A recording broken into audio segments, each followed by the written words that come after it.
Hi there, welcome to today's episode of What the F is for Dinner? It's only about 12:30 in the afternoon right now, and I normally wouldn't be thinking about dinner at this point, but I've decided I'm going to make myself pizza tonight, and that requires a little bit of advanced prep work, so we're going to do that now. So what we're going to do now is we're going to make a batch of what's called no-knead artisan bread dough. I got this recipe from a book called Artisan Bread in 5 Minutes a Day by Jeff Hertzberg and Zoe Francois. The master recipe for this is also posted kind of all over the internet, so if you search for it, you can probably find it. Anyway, the basic recipe is 3 cups water, 1.5 tablespoons of salt, 1.5 tablespoons of yeast, and 6.5 cups of flour. I am actually going to do a half recipe here, just because this is the biggest bowl that I have that'll actually fit in my fridge, and a half recipe tends to work better. So I have 1.5 cups of sort of room temperature water, and to that I'm going to add just a little bit less than a tablespoon of kosher salt,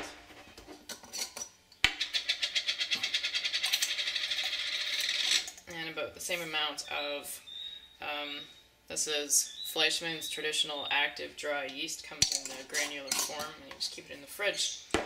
And stir this up a bit. You don't have to worry about getting all the yeast to dissolve right away, but just give it a bit of a stir before you start putting the flour in.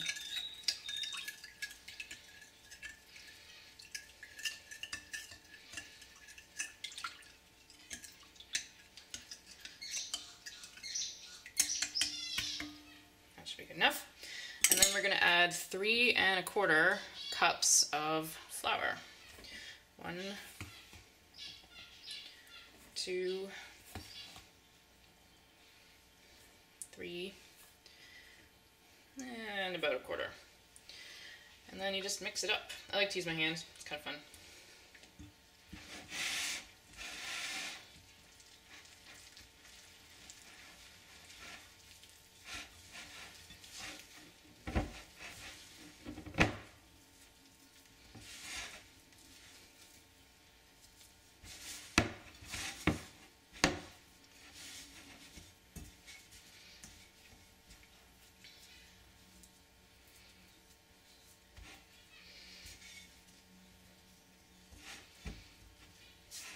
Anyway, you don't want to mix it too much. You don't want to be like kneading it in the bowl, because the whole idea of this no-knead artisan bread is that you don't have to knead it, haha. So you just mix it until all the flour is incorporated, and you end up with something that looks sort of like this. Okay, so after a quick break for me to wash all the dough off my hands, we're basically done with this for now. I'm going to put the lid on. Not tightly though, I'm leaving it cracked at the back just a bit so that any gases can escape, and I'm going to leave this at room temperature for 2 hours. And it's now 2 hours later, and if we open it up you can see that this is what it looks like now. You can use it at this point, but it's only 2:30 in the afternoon now, a bit early for dinner. So I'm going to put the lid back on, once again leaving it open at the back, and stick it in the fridge. So what I'm planning on making tonight is actually something more along the lines of flatbread bruschetta than an actual traditional sauce-based pizza, mainly because I have these tomatoes that need to be used up. This tomato, believe it or not, is actually ripe. It's a heritage variety called Mennonite Orange, and I grew it in my garden this year, and they're pretty good. What I like to do when I'm making this sort of flatbread bruschetta style pizza is I like to cut up the tomatoes in advance and drain them in a colander, because I find that otherwise if I don't do that, all the tomato juice just stays on top of the bruschetta and it makes the dough all mushy and gross, and that's just really not very good.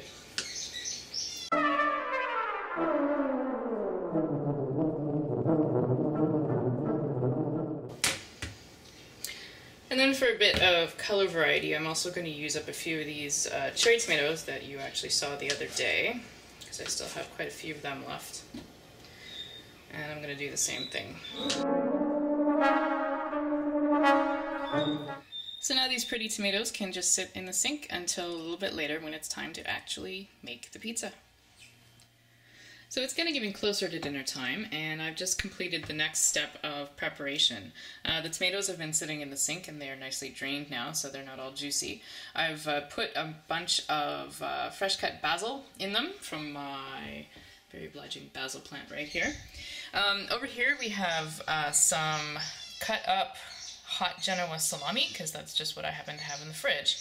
And then I have some shredded mozzarella cheese. If it looks a little lumpy and weird, that's because it's actually frozen. What I tend to do is I tend to buy an entire brick of cheese, shred the entire thing in my food processor, and then portion it out into plastic bags and put them in the freezer. So I've got easy access cheese just for days like today. What else I've done is I've taken a small portion of the dough out of the bowl in the fridge, and it's been sitting on the counter for a few minutes. Just to warm up enough so that I can work with it. Over here we have my pizza peel, which I've prepared with a generous quantity of cornmeal.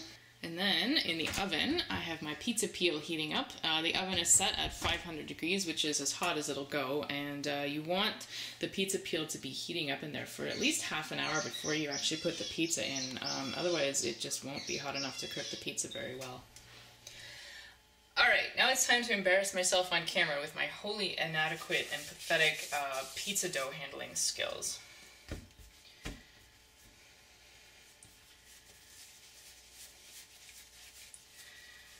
just going to take the ball of dough, get it nice and floury on both sides, and just sort of spread it out until it looks something like a pizza base.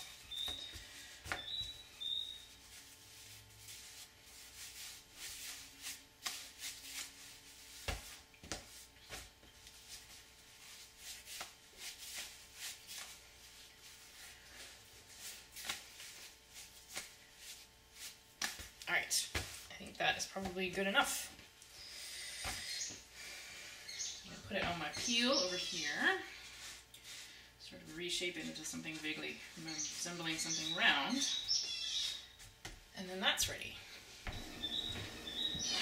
And then it's time for the final touches. I'm just going to finish this up before I actually put it on the pizza. I'm going to add some olive oil to this.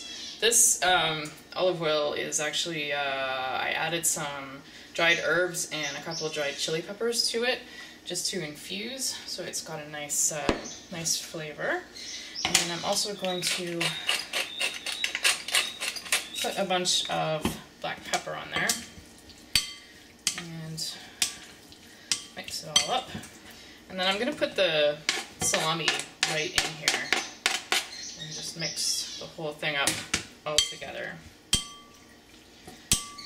Obviously this is not the typical way to build a pizza, but it, you know, like I said before, I'm making more of a flatbread bruschetta than a pizza here, so this works. Alright, on to the pizza it goes.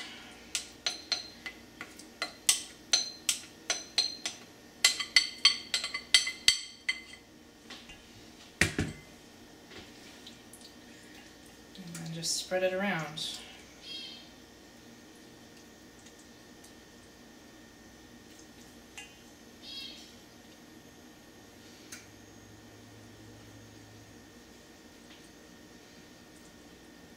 Just like that. And then the cheese goes on top.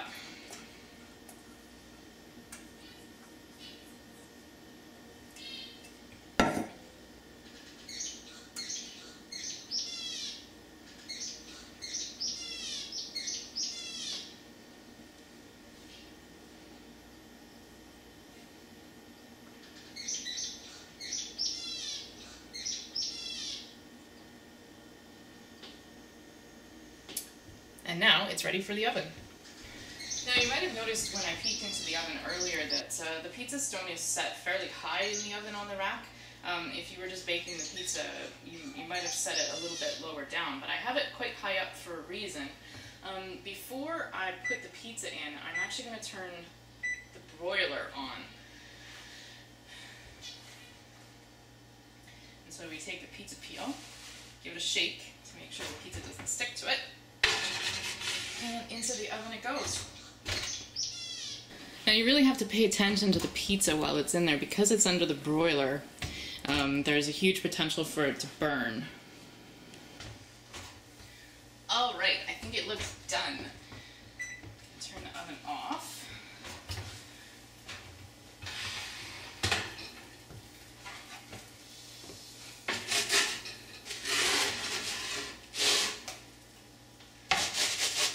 And onto my cutting board.